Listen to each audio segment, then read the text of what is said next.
manajemen SDM tradisional hanya fokus pada administrasi seperti penggajian dan kepatuhan. Sekarang, manajemen SDM modern lebih strategis, mengelola talenta, mengembangkan karyawan, dan mendukung strategis bisnis. Transformasi digital juga memungkinkan keputusan berbasis data untuk meningkatkan daya saing. Konsep dasar manajemen SDM modern. Yang pertama, perbedaan SDM tradisional dan modern. SDM tradisional hanya mengurus administrasi. SDM modern mengelola talenta dan strategis bisnis dengan bantuan teknologi untuk pengambilan keputusan. Yang kedua, peran SDM sebagai mitra strategis. SDM kini terlibat dalam strategi bisnis dan pengelolaan perubahan, serta meningkatkan kompetensi karyawan. Yang ketiga, perubahan ke people analytic dan employee experience. People analytics yaitu menganalisis data karyawan untuk produktivitas. Employee experience yaitu meningkatkan kesejahteraan agar karyawan betah dan produktif. Demikian penjelasan dari saya. Selanjutnya saya persilahkan Sabariah untuk menjelaskan materi tentang transformasi digital dalam manajemen SDM. Transformasi digital dalam manajemen sumber daya manusia. Yang pertama, Human Resource Technology terbagi ke dalam AI dalam rekrutmen, Human Resource Information System, dan People Analytics. AI digunakan dalam rekrutmen untuk seleksi lebih cepat dan objektif.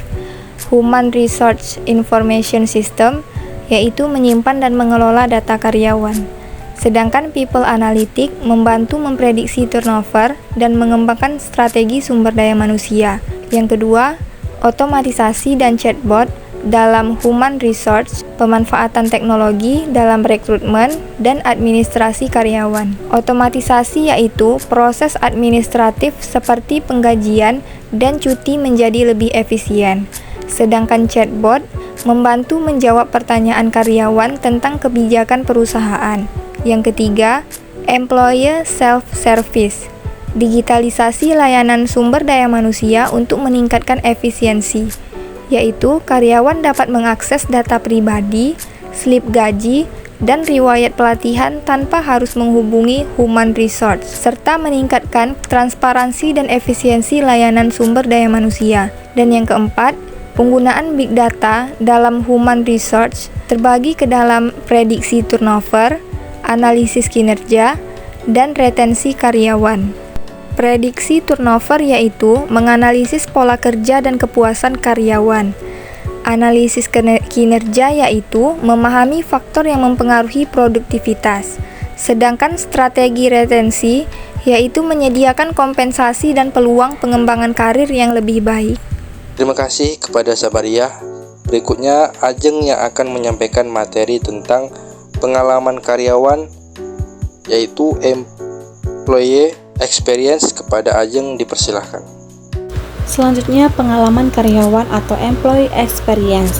Yang pertama, definisi employee experience yaitu persepsi dan emosi karyawan selama bekerja di perusahaan, mencakup lingkungan fisik, budaya kerja, dan teknologi yang digunakan. Yang kedua, employee journey mapping, dari rekrutmen hingga offboarding. Pemetaan pengalaman karyawan membantu perusahaan untuk meningkatkan kepuasan dan keterlibatan kerja melalui rekrutmen, onboarding, pengembangan, retensi, hingga offboarding. Yang ketiga, faktor utama dalam pengalaman karyawan meliputi lingkungan kerja, kepemimpinan, teknologi, dan kesejahteraan. Di lingkungan kerja meliputi fasilitas, pencahayaan, dan suasana kerja. Kepemimpinan yaitu dapat mendukung dan memberikan arahan jelas. Teknologi yaitu dapat mempermudah pekerjaan dan meningkatkan efisiensi. Kesejahteraan yaitu program kesehatan dan keseimbangan kerja hidup. Dan selanjutnya membangun budaya kerja yang inklusif dan kolaboratif. Dapat menetapkan kebijakan, keberagaman, dan rekrutmen yang adil, dan mendorong komunikasi terbuka dan kerjasama lintas divisi. Terima kasih kepada Ajeng. Selanjutnya saya persilahkan Suci untuk menjelaskan tentang tren dan praktik modern dalam SDM. Selanjutnya, tren dan praktik modern dalam SDM. Yang A, hybrid dan remote working, kerja fleksibel, meningkat pasca COVID-19, meningkatkan kepuasan kerja tetapi menantang dalam kolaborasi tim. B. Gig ekonomi dan talent management. Pekerja lepas dan kontraktor independen meningkat, tetapi menghadapi ketidakpastian pekerjaan dan minimnya tunjangan. C. Well-being dan work-life balance. Lingkungan kerja yang buruk meningkatkan stres. Keseimbangan antara kerja dan kehidupan penting untuk kesejahteraan karyawan. Yang D. Employer branding. Strategi perusahaan untuk menarik dan mempertahankan talenta terbaik, meningkatkan kepuasan dan loyalitas karyawan. Terima kasih kepada Suci. Berikutnya materi tentang peran kepemimpinan dalam pengembangan SDM dan manajemen kinerja berbasis data dan feedback akan disampaikan oleh Anggun.